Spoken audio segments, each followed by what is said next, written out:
Well, it's an unpopular idea because it benefits savers instead of debtors.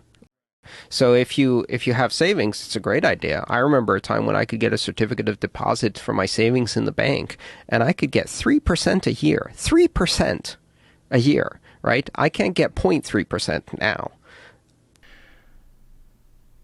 DeFi fulfills a dream that Satoshi wasn't smart enough to have. Satoshi saw currency and said, let's fix that. But currency is a small subset of finance. For instance, time deposits, which Hex is the only thing in the world that does, or does it well on blockchain. That's a more than 7.2 trillion market in the United States and China. And printed currency is only a $5 trillion market in the United States and China. Okay, well, what about derivatives and trading and longing and shorting and borrowing and all this other stuff? It all adds up. So, whereas Bitcoin tried and failed to become a peer-to-peer currency that you use to buy coffee and other stuff, the fees are now vastly too high for that. So other projects have been built on top of it to allow for those things, like Lightning, which I hope works one day. And there's more Bitcoin wrapped in Ethereum ERC20s by like a factor of 4 or 10 now than there is in the Lightning Network. So the funny thing is, tier 2 scaling of Bitcoin is happening on Ethereum more than it is happening on Bitcoin, period. Because it's a better network. It's faster, it has higher throughput, it has better tool sets for building everything. Like, it's just superior in every way, except hash rate, which doesn't really matter. Like once you have high enough hash rate that no one's 51% attacking you, having even more doesn't matter. Just like they're not attacking you anyway. So savers get wiped out. If you're a retiree who's got all of their money in savings right now, the return you're getting on those savings isn't enough to cover your cost of living. So your money basically is shrinking. And that's a tax on savers that benefits debtors, especially very large debtors like the federal government.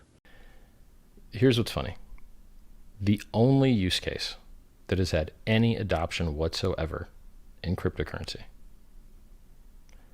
is speculation and store value. That's it. Period.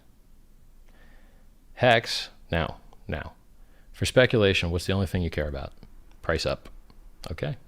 Unless you're an option seller and you care about volatility and stuff, but that's such a tiny percentage, I'm not going to go into it. If you're a store value guy, what do you care about? Price up. Oh, okay.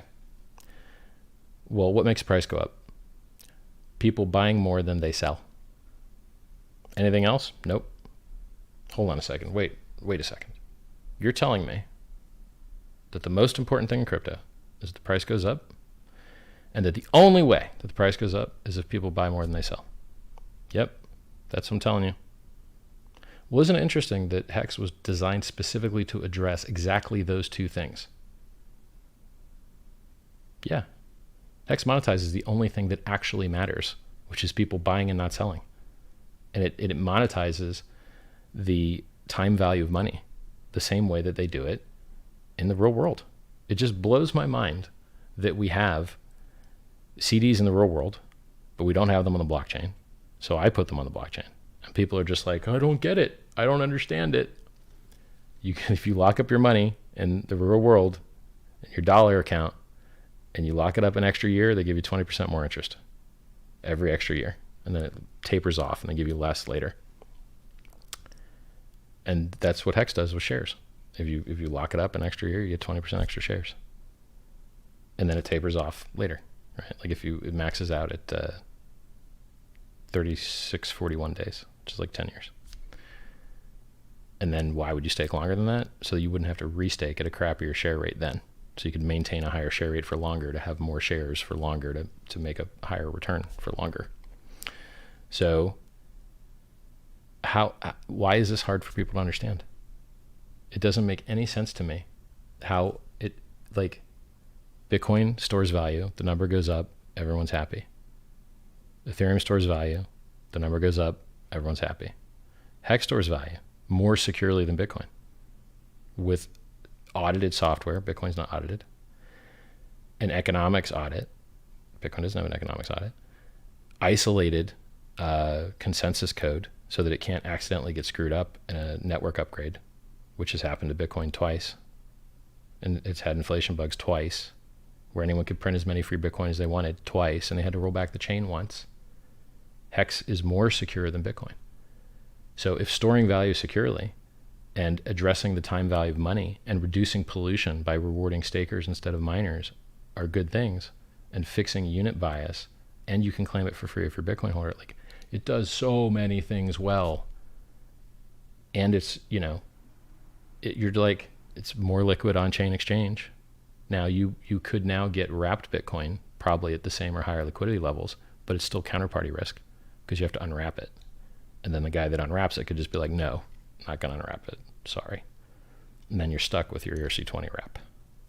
So Hex does so many things better than Bitcoin does. Higher throughput. You want 2,000 transactions per second? Go to zksync.io. You'll have it. You want, custody-free exchange to stablecoin?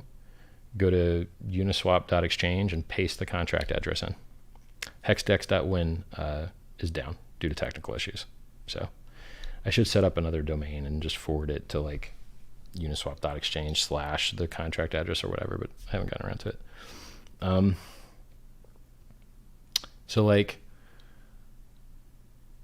it's absurd to me how people don't understand the value proposition, because you have to be internally discongruent.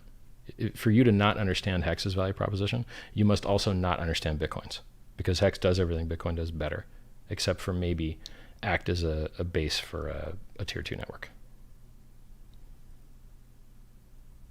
Yeah. You want anonymity? We got it in Hex. t.me/hexnato.